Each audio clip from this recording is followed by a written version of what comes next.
Salutations, people!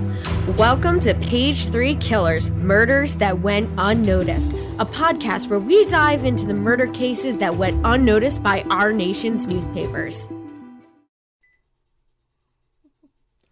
Hi, Shay. Hi, John. Hi, peoples. Hi, guys. Welcome back.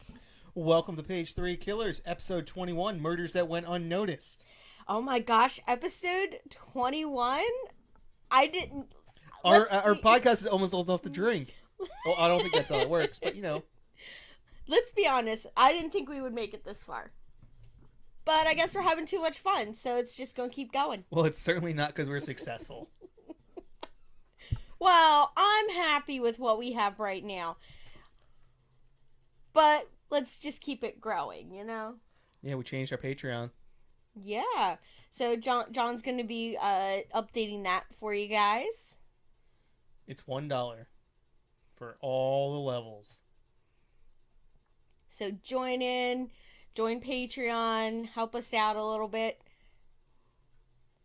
And we can keep bringing you these wonderful, amazing podcasts. Let's face it, all we want to do is talk to people. I know. That's why we started a podcast. I would like some communication. It's like COVID happened and we're like, how do we reach people? Yeah. Anyway, what do we have going on tonight? Tonight we are going way back when. Let's get in the way back when machine. To 94. 1894 to be exact. So we are going to be talking about the Denver Strangler.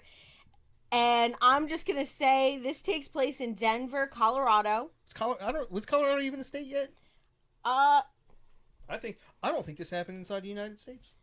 Ooh, so yeah, we might be outside of the United States. Well, it would definitely be the Wild West around that time. Probably not as wild as one would think, but yeah. Now, this case here is really interesting, and I hope you guys are going to enjoy it. This is an unidentified serial killer who killed over the span of 10 weeks in 1894. And we're going to dig into all of those cases, and we're going to talk about them. And I have so much good information on these, and it was really interesting to look up this one. Yeah, Colorado was 18 years old at this point. Ooh. So it wasn't even old enough to drink. It was had not been an American citizen for old enough to drink. Oh, man. All of our UK listeners are like, what the hell are they talking about? You can drink at like 12 here. Oh, yeah. Yeah. Well, like I think it's literally like 10 years old for like you can drink at home with dinner in like Italy. Wow. Yeah. I think we talked about legal drinking ages in another episode. Yeah, so yeah, we suck in America with that one. Yeah, we had too many teenagers getting into drunk driving car accidents. Well, it's more the fact that, it's probably the fact that we just drive so much more than everybody else. Yeah, I mean, because you have a wider distance between things. Yeah. Yeah. All right, so let's get into our news topics. And let's just say 1894 wasn't exactly killing it that year. Okay, we did have some interesting stories come out in 1894. Whoo! I keep wanting to say 1994. I'm sure there's plenty of stuff that was going on. Oh yeah. I was not able to find the information. So to start it off, on January 7th, we had William Kennedy Dixon. He received the patent for motion picture film in the United States. Wow. Yeah. Motion picture film. Yeah. So like the first... I wouldn't have guessed it was that early. Yeah. I believe I've seen some of them. Like it's just like a horse running. Yeah, the first it wasn't, ones, yeah. You know, it was interesting. It was because it was all like individual shots. So he basically had a camera and he was able to like get it to take multiple pictures in succession, and then they played it, which was, you know, the first precursor to modern day film. And now we have CGI. Yeah. Now we have this. Yeah. Now two idiots at their house are able to record a 1 hour video. Yeah. Now, this next one is probably would have been It's the near and dear highlight to our heart. of 1894 for me. And it's near and dear to us here in Pennsylvania. So Milton S. Hershey established the Hershey Chocolate Company in Lancaster, Pennsylvania. Yep. And I've actually, if anyone's ever been to Hershey Park, that's where the factory is and everything. And it's pretty baller out there. Everything smells like fucking chocolate though. Like you walk around and it just smells like chocolate. Yeah. If you talk to anyone from outside America about chocolate, they'll tell you that this tastes like absolute garbage. Yeah. That it doesn't even taste like chocolate. Like, if you compare this to Cadbury's, they taste completely different. Yeah. And I like chocolate in all its forms. So Hershey's, Godiva, Dove, whatever chocolate you're a fan of, I love chocolate. Okay? It's my favorite. Now, on the next one I have is February 15th. We have the French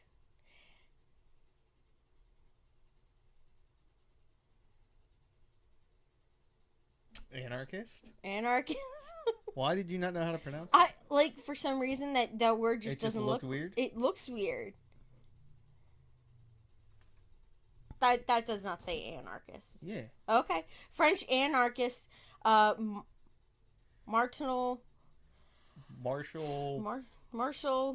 Bourdain. Like Anthony Bourdain? Well, I think it's Bourdain, but... Yeah.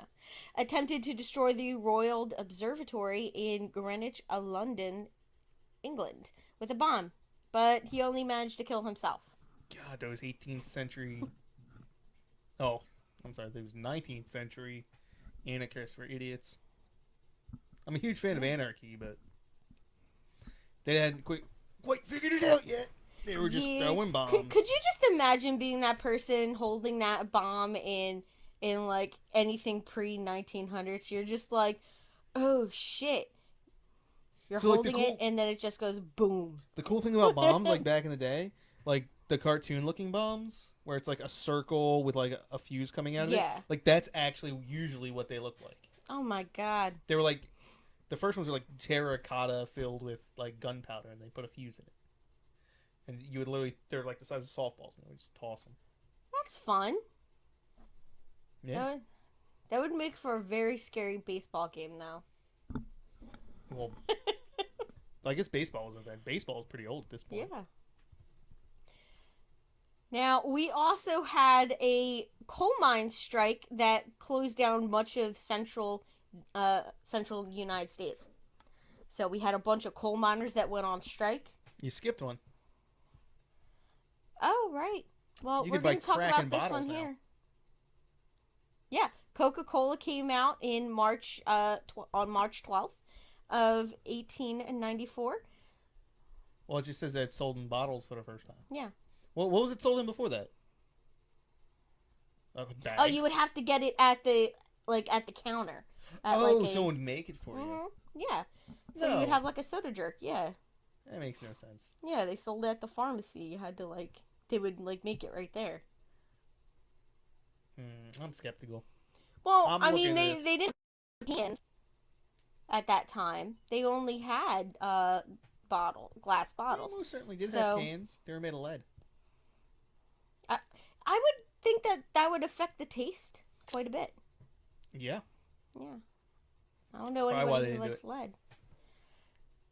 Yeah. Anyway, moving on. Yeah, moving on. We had the Mayday Riots, which broke out in Cleveland, Ohio, and those were riots against unemployment. So they wanted to be employed, or they didn't want unemployment checks going out to people? Because I'm pretty sure unemployment did not exist at this point. They didn't have unemployment at this time, no. Yeah, it was like so it was 20s. Yeah, so I think it was that they just wanted jobs? Yeah. I mean, you could go out and get a job, but I think that at this time there was a lot of places that didn't have unions. And they had like dangerous work conditions, and like they were just generally out there protesting many things. There's been several riots on Mayday, apparently, because you type that into Yeah. Google and it doesn't give you this one. Yeah. We also had in that year, in July, a fire at the site of the 1893 World's Columbian Exposition in Chicago destroyed most of the remaining buildings there. Yeah. So I don't know if that was like the city just burning shit down, or, people just accidentally lit things on fire. But yeah. So there was a big, huge fire that destroyed much of the 1893, the remaining structures from that expo. You see, this is the reason why I have a job. Yeah. Oh, yeah, This is what I do. check the sprinklers and the fire alarms. Fires that burnt down entire cities. Yeah. Now, on September 1st, we had another fire called the Great Hinckley Fire, which was a forest fire in Hinckley, Minnesota. Minnesota. That killed more than 450 people. That's a lot of people die in a fire. Yeah. Well, back then they probably didn't Well, you had no have, warning systems. You Yeah. you had no idea until you could see or smell or hear it. Yeah, exactly. Now, we also had another strike, which took place on September 4th in New York City this time, where 12,000 tailors went on strike against the sweatshop work conditions. It's probably they should have, because there was pretty terrible conditions. Yeah. And then we have a good one out of Russia. November 1st, Emperor Alexander III of Russia is succeeded by his son Nicholas II, making him the last Tsar. Little Nicky. Yeah, he was the last Tsar of. Yes, I was just about to mention that. Little did they know he would be the reason that dynasty ended. Yep. Kind of sucks. He's my favorite Tsar. Yeah, I mean everything from that time period is really interesting to you, right? Because that's like the. Well, he was the Tsar during World War One, and World War One, I think, is the most fascinating thing. Yes. Ever. In case you guys were not aware, John is super into World War One. Everybody likes World War Two. I'm just like, World War Two is simple. What was it? You had bad guys, and then you had pseudo bad guys, and then you had us. So like you had Germany, they were the bad guys. Then you had Russia, they were kind of the bad guys, but they didn't like Germany either. And then you had us in Britain. France doesn't really count for World War II. They gave up pretty quick. Yeah. Although their resistance was legitimate. The French resistance. Yeah. But yeah, World War One. You can't say who's the bad guys. The only people who are bad guys, like simultaneously, no one's the bad guy in World War One, and everybody's the bad guy in World War One. Yeah. And Germany lost, so they got blamed for everything. But it's like, if Britain doesn't join the war, it's over in months, maybe even less than months, measuring in weeks. If America doesn't join the war, World War II doesn't happen. If Austria isn't stupid, it never happens. I mean, and just the circumstances surrounding it are insane. Yeah. So, like I said, John's super into World War One, like I am into serial killers and true crime. Well, speaking of true crime, babe, let's get to our seedy side. The seedy side. Seedy side is not very flush, I'm afraid. Well, here's the thing. Most of this stuff, like, half the stuff you just mentioned didn't really matter in the day. Coca-Cola bottling, Coca-Cola. That doesn't matter for, like, now. That's a super important thing to happen. But at the time, people... Oh, yeah. It wasn't considered really a big thing. Yeah. What was the other thing? People may have paid attention to Tsar Nicholas. Probably the two strikes things. No, people would have paid people would have attention to paid the attention to strikes. those. Yeah. Yeah, the Pinkertons going on and all that good stuff. Yeah. Scroll up a little bit. Hershey probably wasn't a huge deal yet. Hershey. No one cared about Hershey yet. Yeah, I mean, in 5 years, people would care, but like this was just some dude starting a company. Who knew if it would even succeed? Yeah, and now it's one of the largest, I believe, the largest charitable schools. Like, it's got a town named after it now. Yeah, they have a town. Literally, they changed the name of the town. The school there, like, they don't. It's completely. It's all run off of the interest, which is really interesting. So now our CD side, like I said, not very flush. All right, so we had on February 17th, American outlaw John Wesley Hardin is released from prison. What is he better known as? I do not know. Oh, that's a serious question because I've never heard of this guy. Yeah. You're the research person. What did he do? Oh, let's Google it. Let's start talking about something else while you Google it. Yeah, why don't you talk about this next story? I can't. You just open up the browser. Okay, we had Marie Francois Sadi Carrot, Carnot, president of France, is assassinated. I'm going to get absolutely obliterated by the person who listens from France, because this is important because it was their president. Is assassinated August 15th. I believe Santa Geronimo Cesario is executed for the assassination. I don't know. He sounds more like he was one of the like Spanish anarchists. Yes. Who came across and killed him. There was a lot of people getting assassinated this time, especially presidents. Yeah. We had Taft getting killed around this time. We had, obviously there was Lincoln. That would have been, so it would have been 84. It was after 84's Taft. Every 20 years, an American president gets shot, up until I think Bush. Really? Yeah, it was crazy because you had Kennedy. Well, so you had Reagan. Before that, you had Kennedy. Before that, it would have been it wasn't Truman, was it? No. 44? Had to be Roosevelt. Was Roosevelt shot at? I don't know. Before that, it would have been Taft. And then before that, in between Taft and Kennedy was... Oh, goodness. I don't know. I'm going to... Garfield. Who knows? I'll have to look that one up. Yeah, a bunch of useless information, in my opinion. American to know when American presidents get done shot at. Well, now, mind you, not all of them were killed, but they were all... Every 20... Until George W. Bush. Yeah.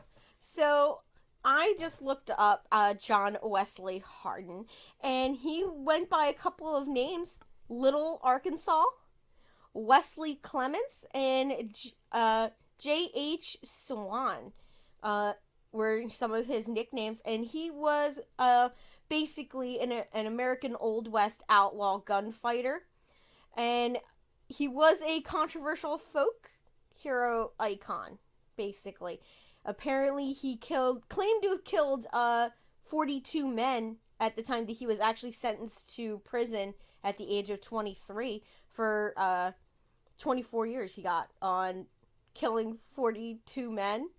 While he was in prison, he studied law and wrote an autobiography, which they pretty much believe is mostly exaggerated. And then he ended up being killed in 1894. Oh, he was released in 1984 and shortly after was killed by John in a shootout, Seaman in the El Paso Saloon. Yeah, so real interesting, colorful kind of guy. He was just an American. He was just one of those gunslingers back in the day. That's cool. Yeah, he was like an old time gunslinger. And they that's a picture of him. Let him out of jail. Yeah, like I do not understand how, like, okay, so Oh, nowadays, he's associated with Wild Bill Hickok.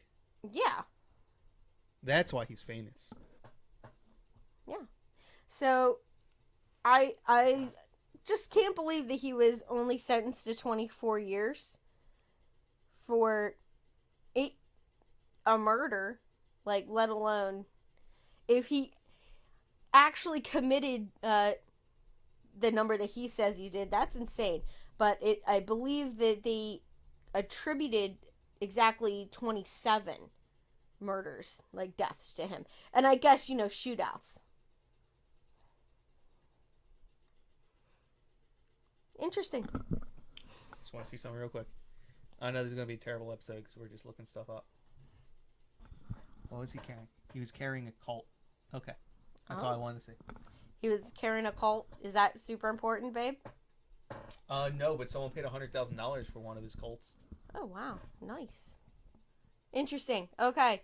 So let's continue on with our story. So that is all I have for our news. So we're going to move into our case. Yeah.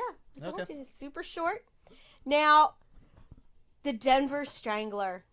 Because this is coming out of 1894. A lot of the writing at this time, I'm going to say, was yellow journalism. So you can't really be sure of all the facts in every article written at this time, because this was at the time period where you had Jack the Ripper. You had all of these crazy, like, sensationalized crime stories just happening in the United States. And why they were so sensationalized was because they made stuff up. It was William Lloyd Garrison, right? He was the yellow journalist guy. Yeah. So, and it was like kind of a big thing. It started like in the Victorian era. So, and we're at the tail end of the Victorian era, about to hit into what the. Well, I think I'm pretty sure they would consider it running right into World War One. Yeah, Victorian. To be Victorian. Yeah. And then it would be like 20 post-war. years there where it's like it's not really Victorian, but it's not. But again, World War One. Why I love it so much? It literally changed the world. Yeah. Like the very thoughts that human beings have, like, just changed. Yeah. Like, I was actually listening to a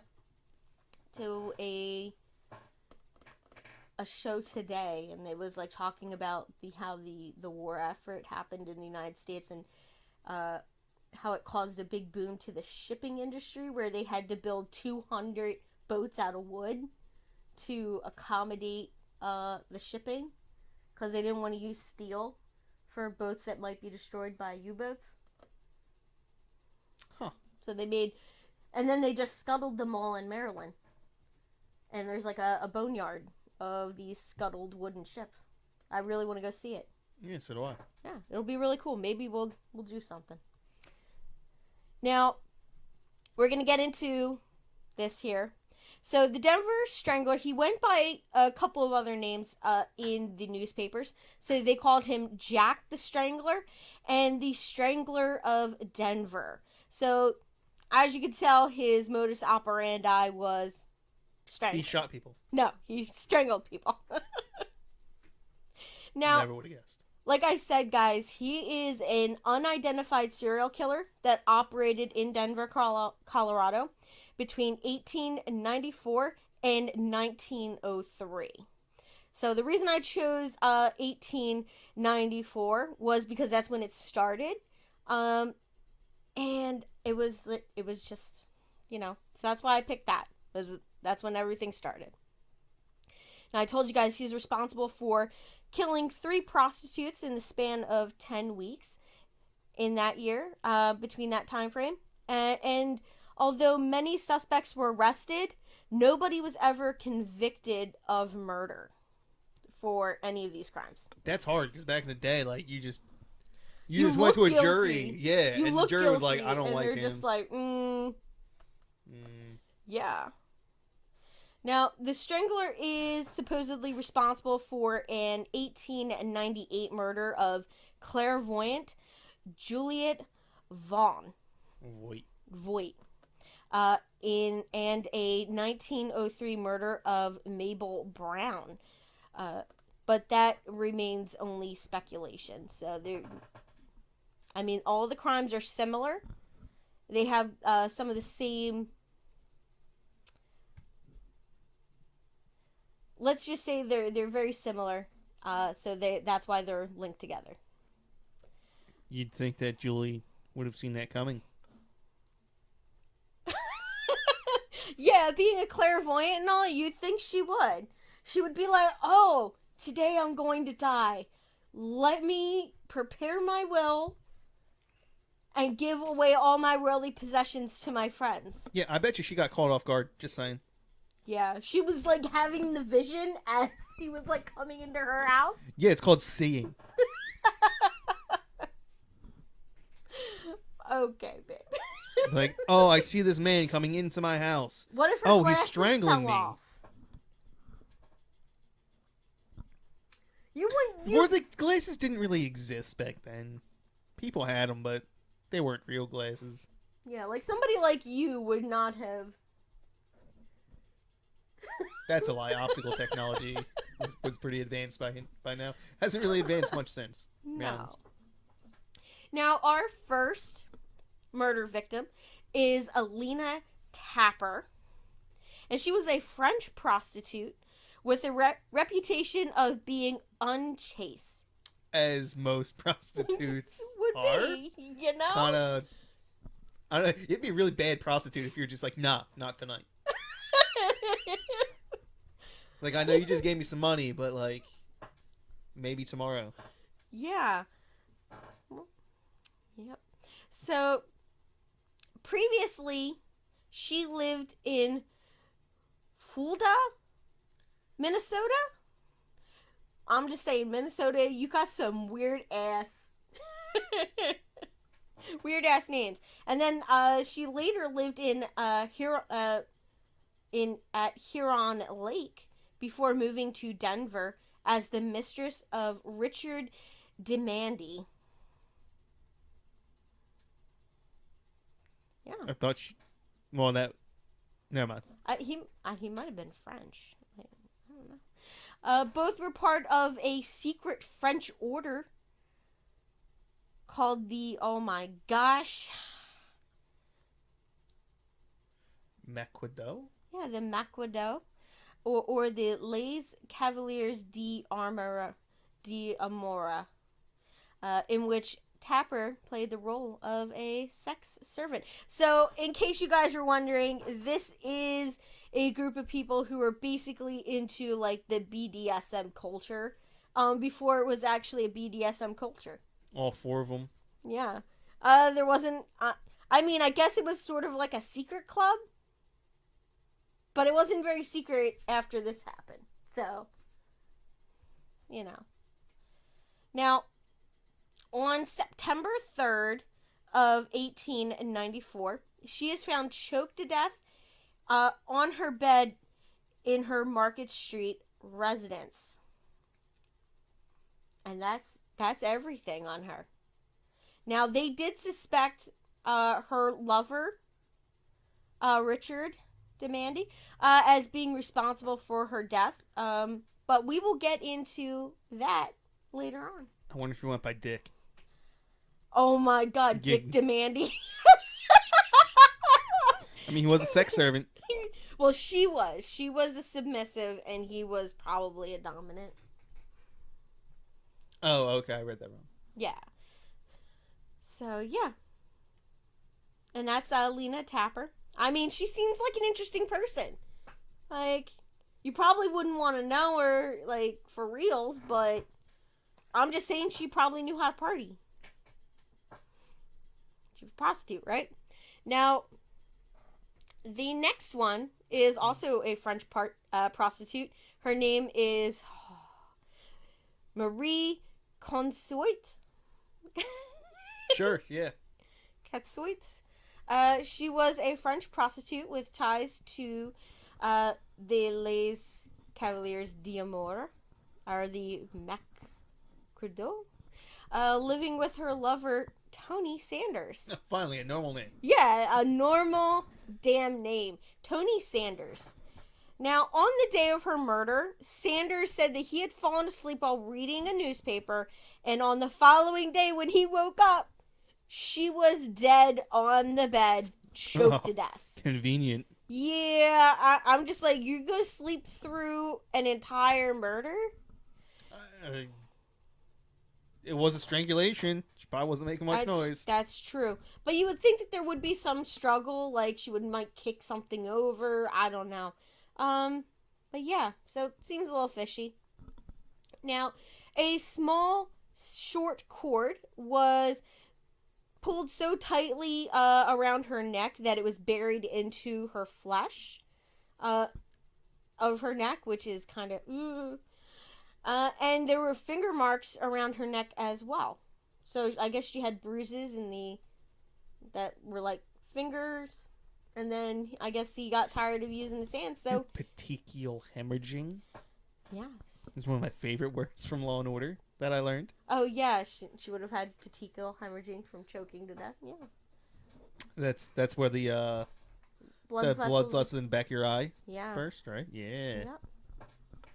Now, the fact that she was considered a wealthy woman, and the fact that she only had 75 cents left on her at the time of her death led authorities to believe that robbery was the motive for her death. 75 cents was a lot of money in a day. Yeah, it was. I mean, them Hershey bars were 5 cents a piece. You could have bought... How many Hershey bars is that, babe?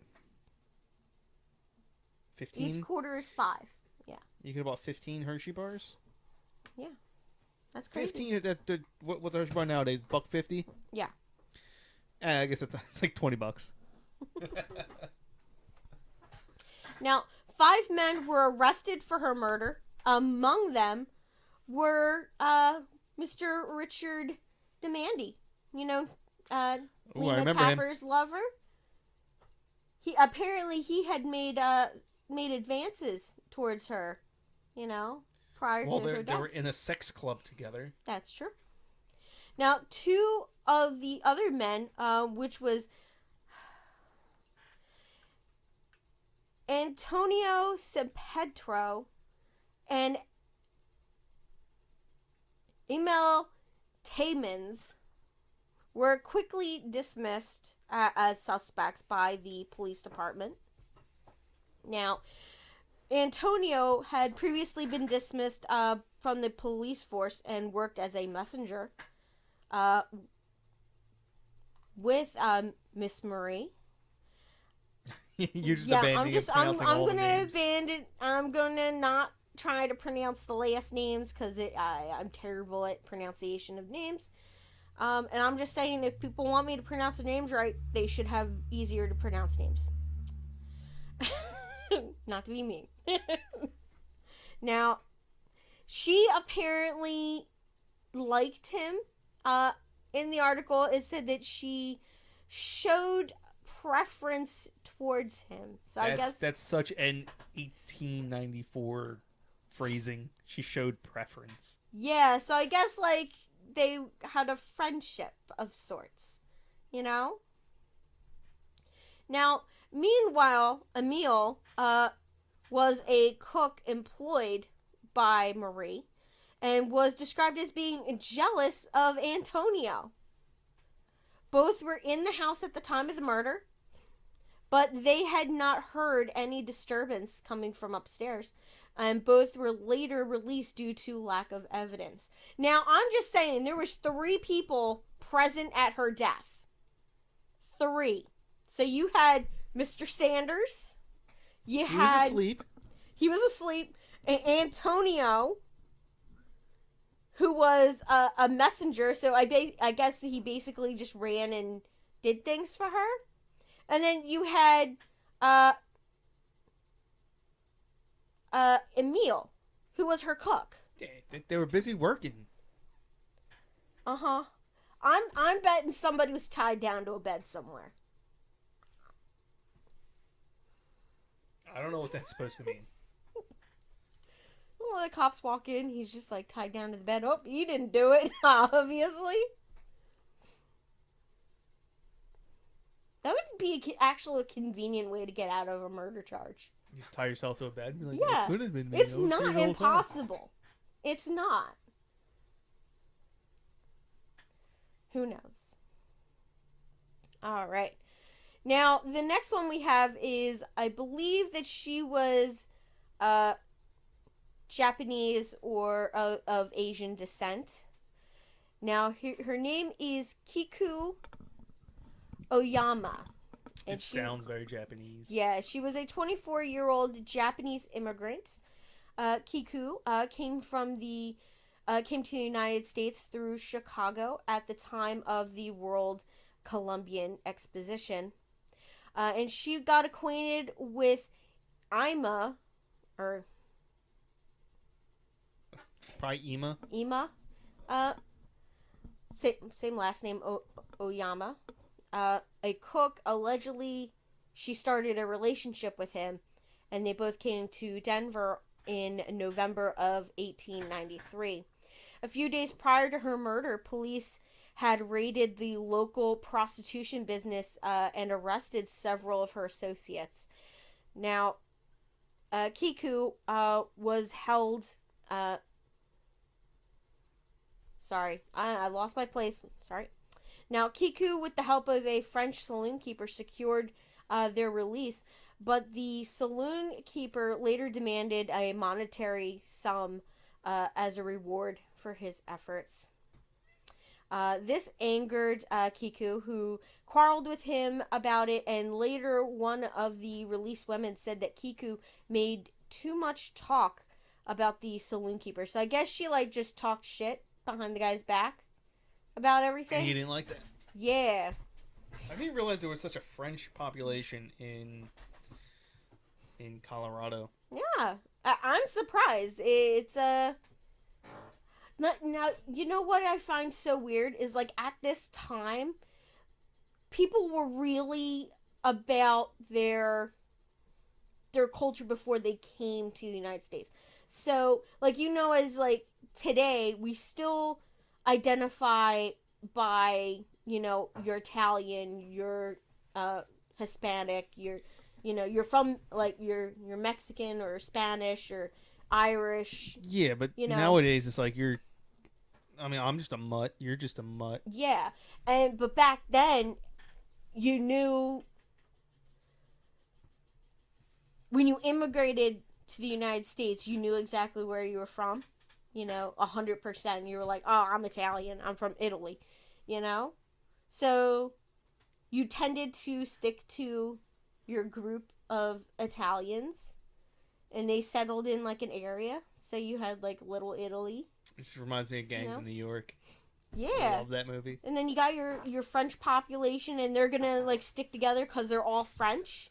They all came from France, or so they all speak the same language. So they sort of stick to their own little. Would it be a conclave or a grouping? Sure. Yeah, they stuck with their own ethnicity. Yeah. Heck, at the time, I don't think Italians weren't even considered white people. Mm-mm. No, neither were Irish at this time. I think it was moving a little bit more for the Irish at this time. Yeah. But if WASPs, they were the white people, quote unquote. Yeah. Now, on the evening of November 13th, Kiku was last seen alive. Now, after a short talk with her friend, she returned to her home, drew her curtains, and they assumed that she went to sleep. Now, her lover... Emi. That's what we're assuming. Yeah, that's how you pronounce that. Emi had gone out for a walk, and after he returned, he found her lying on the bed with a towel wrapped around her neck. She was still alive and gasping for air, despite Emi's quick pull. He pulled the towel off really quick. Kiku was on the verge of death. In a panic, he ran across the street and called Hana, another Japanese woman that he knew, for help. Their behavior attracted the attention of Officer Carberry, who entered the room with them. However, Kiku in that time had died. There was heavy indication that a struggle had taken place in the room, and that the bed sheets were disturbed and covered in blood. The second towel, dampened, laid upon a washstand, and the killer had rifled through room drawers, most likely looking for money. The keys for the front and back door of the house had also disappeared. Now, Kiku had finger marks near her windpipe, as well as non-lethal bruising to her forehead. She was most likely thrown on her back upon the bed after the towel had been tied to her neck before being deliberately garroted. Now, Ima, along with several Japanese women, were arrested on suspicion, but were quickly released due to lack of evidence. Now, Seems to be an awful lack of evidence here. yeah, I mean, like, at this time, there's not a lot of training for police, and there's really the only evidence you have. Okay, so you have finger marks, you don't have DNA. Your best evidence is going to be, okay, maybe fingerprints if somebody knows how to take them. An eyewitness testimony. And we all know that eyewitness testimony is far from the best evidence to have, because it is well known to be not exactly reliable. Yes, that's what I was trying to remember. So back then, I'm surprised that they managed to solve any crimes prior to the 1900s. I know this is impossible to get statistics on, but I want to know how many innocent people they convicted. Oh yeah, I have no doubt that more innocent people were killed then than now. It's got to be absurd. Yeah. Now we're going to talk about the two suspected murders. So we're going to talk about Juliet Vaughn, the clairvoyant / medium. Now, Julia lived in an apartment on Champa Street. And during the initial murder, she claimed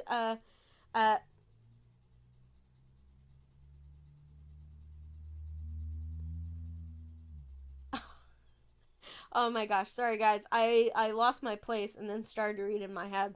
Now, during the initial murders prior to hers, she claimed to the authorities that spirits had given her a description of the Strangler while she was in a trance. Now, if that had happened, I think she would know if he was coming into her house, right? That's just kind of crazy. I mean, she's supposed to have the second sight. Now, on October 7th of 1898, she was found dead in her apartment, lying on her floor, with a towel tied tightly around her neck. So this is a few years later. Yeah. That's and maybe the killer was onto her, or she was onto the killer. Yeah. So it was actually believed that the Strangler either truly believed that she had known something, or that he was superstitious and believed that she could divine who he was. And he decided to get rid of her to avoid being exposed. What an idiot. Yeah. Yeah. But like I said, no suspect it was ever trialed or found guilty for her murder. Now, in 1903, 9 years after the initial murders, we have a Mabel Brown, who was found dead in her room on Market Street. So we're back on Market Street this time. Her hands had been tied with a pair of suspenders. A handkerchief had been put in her mouth and pushed so far down that it was in her throat. And she had strangulation marks around her throat as well. Now, like the other victims, she was found lying on her bed. There was also speculation that the Strangler was responsible for other murders, among them being the murders of Mina Clyte in New York on May 31st of 1984. New York is nowhere near Denver. Yeah. Well, yeah, just it might be from like Denver to New York. That's Now, called America. yeah. That's 2/3 of the country. Now the next one that he was possible killer in was Josie Barnett. She was murdered on June 30th of 1894 in Buffalo, New York. We had Mary Eckert. She was killed on July 25th of 1894 in Cincinnati, Ohio. Now, Eckert, they believe that they found her killer, and his name was Alfred Knapp, and he was electrocuted for her murder, as well as several others in 1904. Yeah. Now, we're going to talk about our suspects. You remember our good friend Dickie? Yeah, Dickie. Yeah, Dickie. Now, he was one of the prime suspects, and he was a French guy and named Richard Demandy. You guys remember him, right? He lived with Alina Tapper, who was part of that, that little French sex club that was going on around there. Now, he was only charged with the death of Marie, or he was charged with the death of Lena. And despite the fact that the evidence was circumstantial, he was considered the most promising strangler by the newspaper. That's right. He was the most promising. Like, how you like most how your yearbook would read, like, most likely to, rule the world, or sort of like that. I do not appear in any of my high school yearbooks. Yeah, I have no idea. You made it a point of your existence, right? Nobody has a picture of you in high school. That's correct. It's a fact. Go and look it up. Pennsbury. With 01, 02 to... Between 01 and 05. Now, the announcement caused great excitement in the country, with the district attorney's office claiming they could prove that he was the strangler, that he had at least strangled Alina Tapper. Now, detectives even spent hours listening to the mad ravings of Richard's sister, Mimi, Fourchette, who was imprisoned at the county hospital because of her mental illness. She hardly seems like a reliable witness. Now, she supposedly went mad from brooding over her brother's arrest and claimed to see ghosts of his victims. More sensationalized news. 1890s peoples. Yeah. They were all into that spiritualism at that time. People were so weird. I love it. Yeah. This and the 20 years after it were just so awesome. Now, whether the prosecutor used any of the information she provided is not known at this time. I would assume that unless he was a spiritualist, he did not use that evidence. Now, a total of 45 witnesses were brought forward to testify, among them being Laura Johnson, a woman with whom Demandy was intimate, who was supposed to give a sensational testimony against him. Now, the prosecution in the case also brought two alleged witnesses, a man and a woman, who claimed to have witnessed Alina Tapper struggling with Richard. They claimed to see them struggling through her window. Now, the prosecution claimed to have conclusive proof, including a check written by Richard Demandy, which was used to bribe a judge into releasing him. Now, despite all the alleged evidence, the jury gave a verdict acquitting Richard Demandy of strangling Alina Tapper. Now, after the trial, he did move out of the United States to Brazil. All right, so it wasn't him. Yeah. He got acquitted, peeps. Well, no, but then he moved, and then other people died. Yeah. So, well, I mean, he may have done the one murder. Maybe they're just not connected. Yeah. I mean, you never know. I mean, a couple of them seem to be very similar, especially the ones where they had the towels wrapped around the throat. But, yeah. Now, our next suspect was Frank Royce. And he was a married French-Canadian rustabout, which basically I think, is that like a layabout? A rostabout? Yeah, what is a rustabout? It's a type of coupling that I use at work.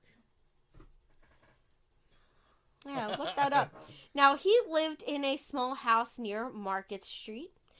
Now, Frank was arrested by authorities when it was discovered he matched the description of a man running away from our Kiku's crime scene shortly after her murder. Oh, so it's a dockhand laborer. Okay, so he worked on the dock. Now, it was also discovered that he had an association with our little sex club group in the past. So,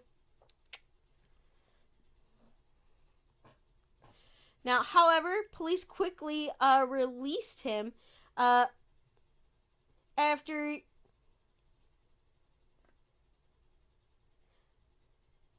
Oh, I'm sorry. However, the police quickly realized that even after he knew something about the murders, Frank most certainly wasn't the killer. After a few days, he was released by the authorities, who failed to obtain anything in the form of a confession. So basically, they tried to beat a confession out, and he was just like, nah, I'm not doing it, so they had to let him go. It's kind of crazy. You know, back when police were actually allowed to put their hands on you. Yeah, now they're just not allowed to. It's not that they don't, it's just that they're not allowed to. Yeah. They still get away with it, though. Now, our next one, his name was H. Milner, or Miller. Mailer.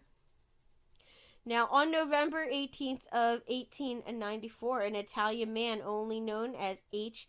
Milner, or Milner, entered the house of Marie Veders.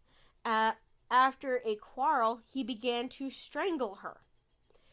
He squeezed her so hard that Marie was unable to make a sound, but used all of her strength that she could, and she was able to free herself and scream for help. Now, when officers arrived, Miller was about to cut her throat with a razor. Now, despite this event, the police chief Armstrong and the police in general were skeptical that he was the strangler. Instead, they just considered that he was a man with an ill temper. Yes, that's what I consider someone who strangles someone and then almost slits their throat. They have an ill temper. Yeah. It's just reminds me of the Warren Zevon song, "Excitable Boy." Mm-hmm. You're unfamiliar, I can tell. Yeah. It's basically like the story of this guy who's like insane, and they're just like, he's just excitable, and they're like, he progressively gets worse and worse and worse and worse, and it's just like, he's just an excitable boy. Yeah. So our next guy, he by far seems like he seems like a good suspect, okay? Let's just be honest right there. So this guy, he is French. His name is Victor Monchecreau. Well, there's no D. Monchecreau. Monchereau. And he was a 40-year-old French carpenter, and it was said that he had abnormally large hands. I don't know, but I mean, if you're just gonna choke a bitch out, you would want to have abnormally large hands. One strike. If I was on that jury, I would have said guilty. Right. Yeah, I'm just like, that's probably the old, oh, she's a witch. She's got a mole on her cheek. Oh, this guy has big hands. He likes to strangle people. That makes sense. Yeah. So, Victor first came to the attention of the police after a former friend and fellow Frenchman, Lemaire, I'm not even going to try to pronounce this guy's name, Alphonse Lemire, drunkenly told a story how how his friend had committed the crimes. Now, Alfonso Lemire entered the saloon of a man named Frank Kepfelful. I'm going to assume that he's German. Kepfel. In a half-drunken state, sat down at a table, watched an ongoing billiards game without moving much. Now, Tony Sanders, you know, the lover of the deceased Marie Consoit, who was present he was present there at the time, and he was out looking for any possible clues that could lead him to who killed his lover. And he began paying attention to this new arrival. Now, while discussing the strangulation cases with a friend, Lemaire began listening to their conversation with great interest. He eventually addressed Sanders about the case and asked if he spoke French first. Now, seeing that he could get a clue from this man, Sanders began listening closely while Lemaire began drunkenly explaining that it was neither Charles Chalot or the Italian guy, but a man that he knew. Now, he said it was the Italian it wasn't either of those guys. So the bar owner, Frank, and half the men in the saloon also began paying attention. So they started giving this guy free alcohol to see if he would keep talking. Now, the Frenchman, Victor, is very intoxicated and finally tells everyone the alleged killer's name, which is Victor. So Lemaire said that it was his friend Victor. Now, after making several abusive statements towards Victor, Lemaire began explaining how he was a vicious character and then described how they met. The pair initially met while serving in San Quentin, California, before arriving in Denver in 1893, and Lemaire 3 months before the murders. So they arrived there 3 months before the murders started. Now, according to Lemaire, Victor strangled all the women with the use of chloroform and then stole all the money they owned. Well, that would explain why they didn't make any noise. Yes. Not only that, but he also planned to kill another woman by the last name of Xavier. He said that the plan was to use a long plank which would be placed in the small backyard to get across, like, from the fence to the roof.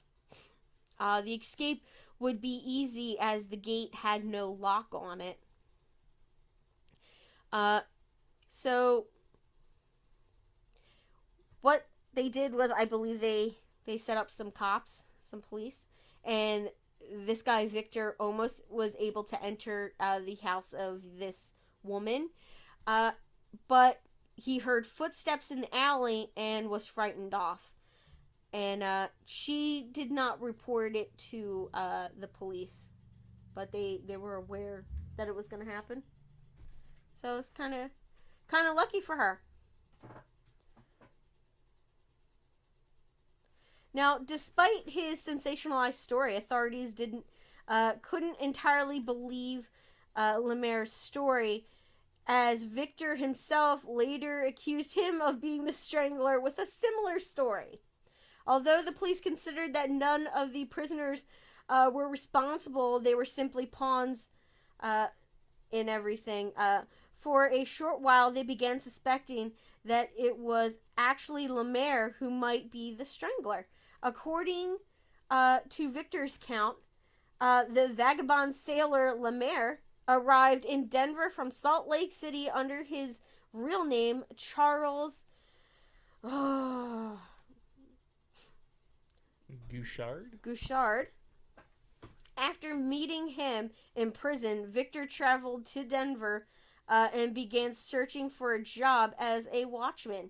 At this time, Lemaire was arrested by Sanders for his story, shortly followed by Victor. In prison, Victor claimed that it was Lemaire who killed the women and used chloroform and a towel to steal their money. His story was partially corroborated by J.W. Williams, a Black Hood carrier who had caught up to the men while walking on Market Street and eavesdropped on their conversation. He heard one of the men say, "I did it," but couldn't discern who it was. Now, Victor then continued to claim that after each murder, Lemaire would come to him telling him about how he had done another job.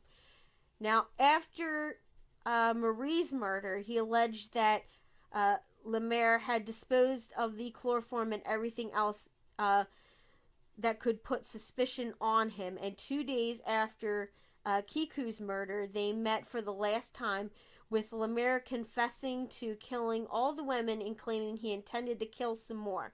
He also remarked about doing his work clean. It sounds like one of these two guys. Yeah.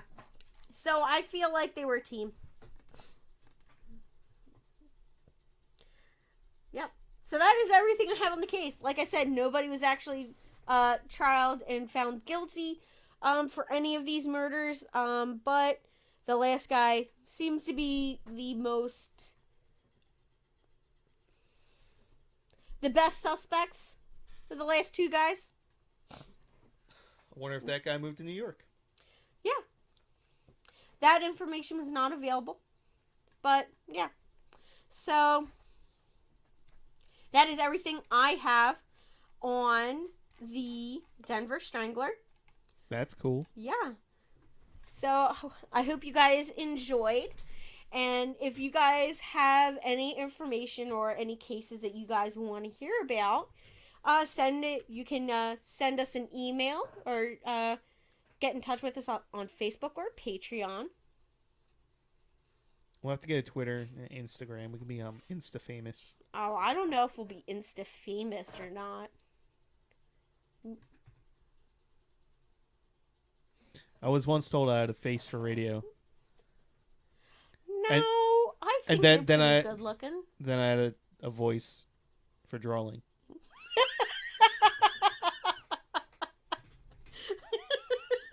Who told you those hurtful things? Certainly not me. Anyway, gentlemen, ladies. Yeah.